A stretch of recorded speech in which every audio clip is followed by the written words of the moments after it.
Tesla just reported its first annual revenue decline in over a decade. Deliveries fell. Automotive revenue dropped 10%.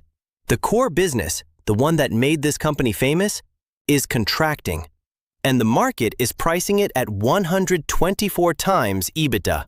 For context, the average car company trades at around 10 times. The average energy storage company, same.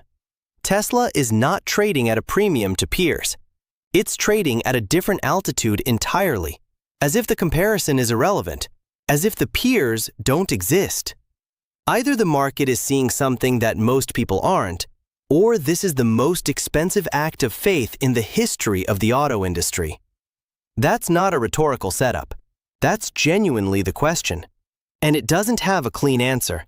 What it has is a structure, a way of thinking through it that's more useful than either the bull hype or the bear dismissal. That's what this is. Here's the frame that most Tesla coverage gets wrong. This is not one company with a mixed quarter. It's two businesses moving in opposite directions, sharing a balance sheet. Look at the 2025 numbers cleanly.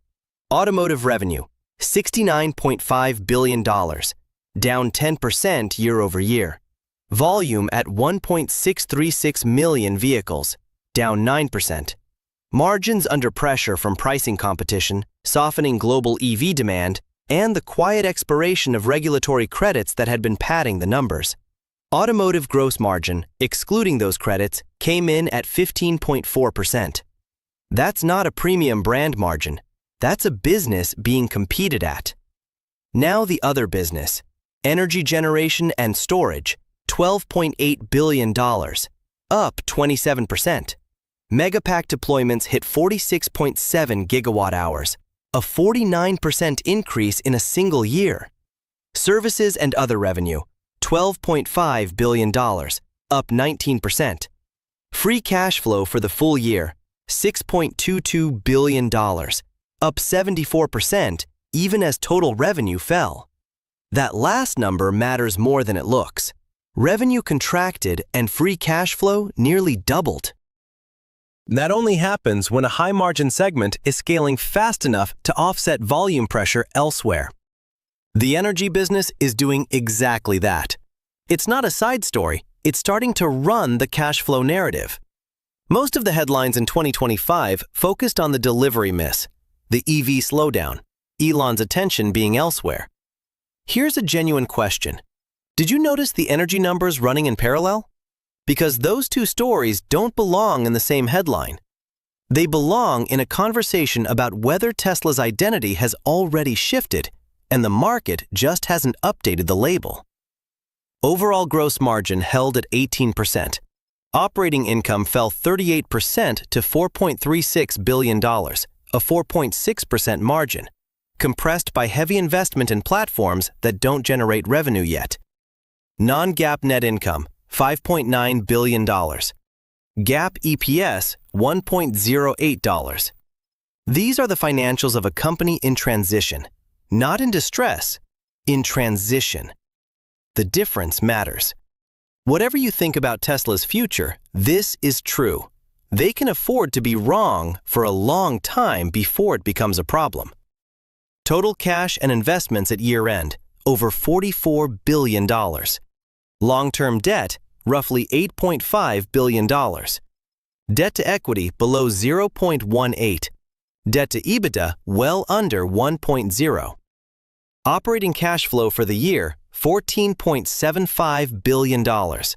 Current ratio, 2.16. Working capital surplus near $37 billion. This is not a company that needs the market's permission to keep building. It doesn't need to raise equity. It doesn't need to refinance at unfavorable rates. It doesn't need a good quarter to fund the next bet. It has the balance sheet of a company that can absorb multiple years of execution misses without approaching a liquidity event. That changes the risk profile in a specific way that bear cases tend to underweight. A balance sheet constrained company facing what Tesla faces in automotive would be in trouble. Cutting CapEx, defending margins, managing toward survival. Tesla is doing the opposite, continuing AI infrastructure investment. Continuing factory expansion. Continuing to fund Optimus and Cybercab development without dilution or debt pressure. The balance sheet doesn't make those bets pay off. It just means Tesla gets more attempts than most companies would. Think of it as a permission structure. The permission to be a long-duration story. The permission to keep spending through a down cycle. The permission to miss on timing without catastrophic consequence. What it doesn't provide is certainty about the destination. That's a separate question, and it's where the real disagreement lives. The consensus price target from over 30 covering analysts sits around $405. The stock trades near $390 to $400. The street, in aggregate, is telling you it's roughly fairly valued on current assumptions. That's not the interesting number. Wedbush has a $600 target. ARK Invest has a 2029 target of $2,600. Those aren't aggressive takes on the car business. Those analysts are not modeling a stronger automotive cycle or better EV margins. They are valuing a different company than the one that reported in 2025. ARK's model has Robotaxi and Optimus contributing over 90% of enterprise value by 2029, operating at software-like margins at scale across a fleet that doesn't require drivers and a robot that doesn't require salaries. Here's the internal logic of that case, stated fairly. The Cybercab Robotaxi platform is planned for production ramp in 2026. Full self-driving subscription revenue is building. If autonomous ride-hailing reaches even a fraction of the scale ARK models, the economics are transformative. Not because the revenue is large, but because the margin profile looks nothing like automotive. Software and network businesses re-rate. The multiple expands. The current share price, which looks expensive against today's earnings, looks cheap against that earnings base. Optimus is already deployed internally. If it reaches commercial availability at meaningful volume, the addressable market is genuinely enormous. Labor replacement across industries is a multi-trillion-dollar problem. If Tesla can build a general-purpose humanoid robot at automotive manufacturing scale, there is no peer comparison. There is no multiple that cleanly fits. The logic is coherent. It is not crazy. It is a real scenario. Before we get to the stress test, and we will, I want to ask you something directly.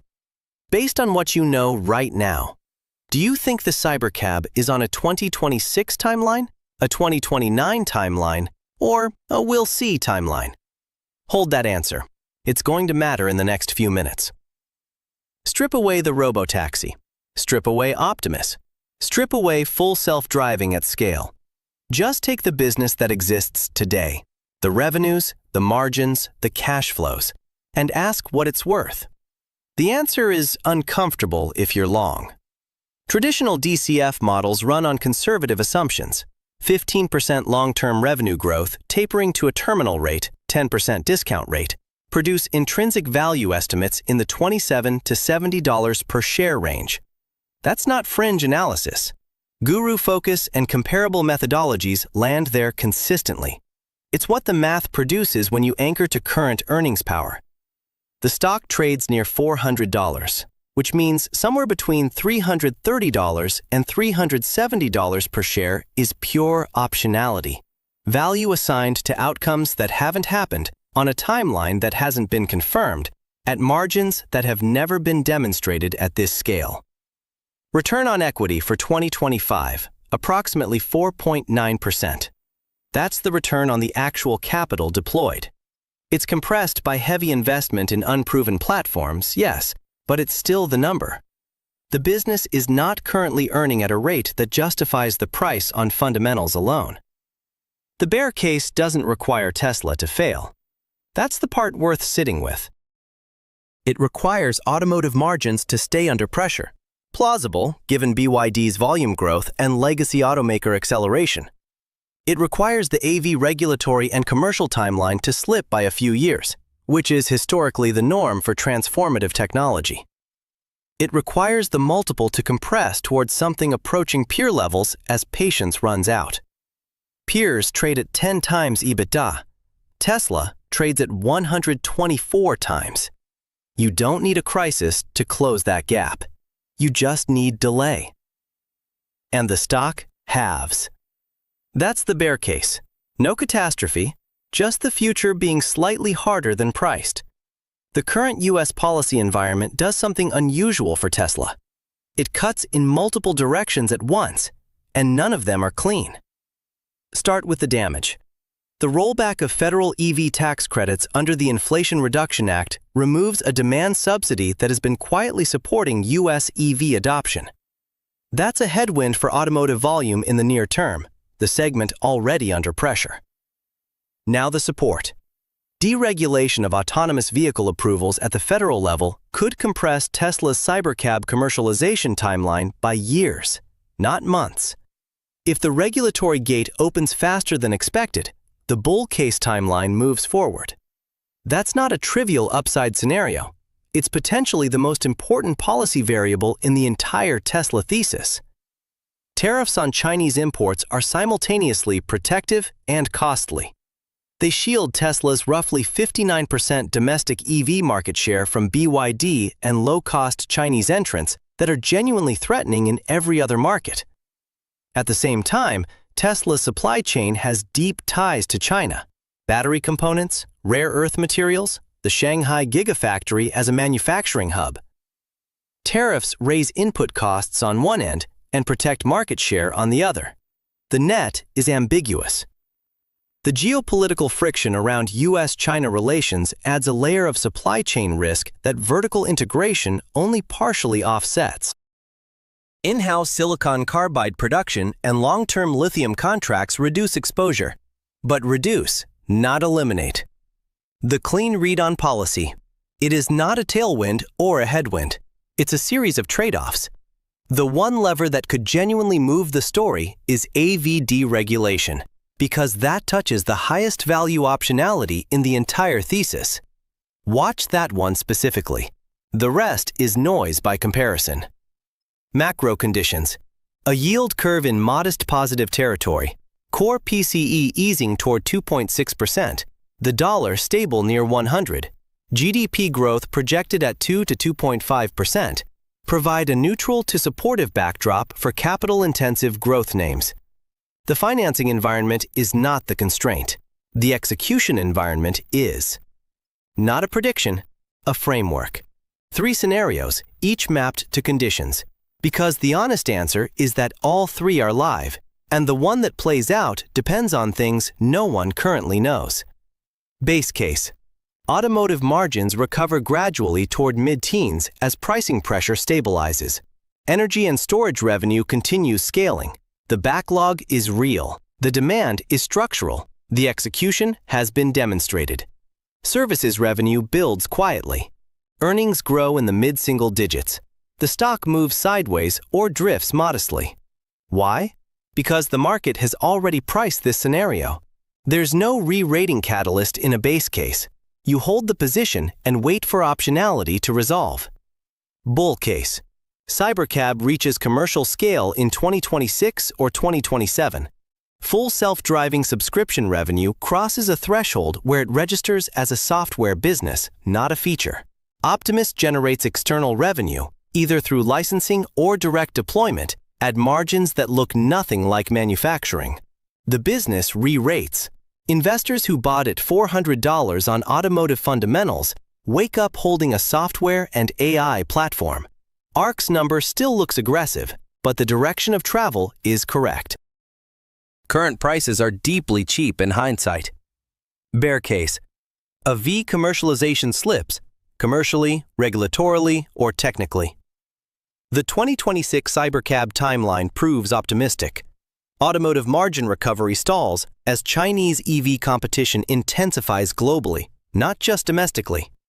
The multiple compresses, not to zero, but towards something that reflects a real business without an imminent software re-rating.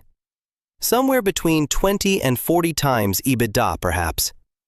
The stock loses 40 to 60% of its value without a crisis, just through the slow deflation of unmet expectations. Here's the honest read. The base case isn't exciting. The bull case requires a level of simultaneous execution across robotaxi, humanoid robotics, and autonomous software that no company has demonstrated at this scale in in this technology on this timeline. The bear case requires nothing dramatic, just delay. Which of those three do you think is most likely? Not rhetorically, genuinely. Because the answer tells you something about whether the current price makes sense for your portfolio, your time horizon, and your tolerance for the gap between story and math. Drop it in the comments. It's worth thinking through out loud. The viewer who has sat with all of this is not being asked to believe in Tesla or dismiss it. They're being asked to identify which risk they're actually comfortable holding, because those are very different positions, and the market treats them the same way until they aren't. One last reframe. Tesla is not a bet on a car company. It stopped being that some time ago. It's a bet on whether the future arrives on schedule, specifically whether autonomous vehicles, humanoid robots, and grid-scale energy storage all reach commercial viability within a window the current valuation has priced in. The balance sheet makes the weight survivable. The valuation makes the weight expensive. Those two facts coexist, and neither cancels the other. What you do with that is your decision. This video is for educational purposes only and does not constitute financial advice. Everything here is based on publicly available information interpreted through one analytical lens. Your research and your decisions are your own.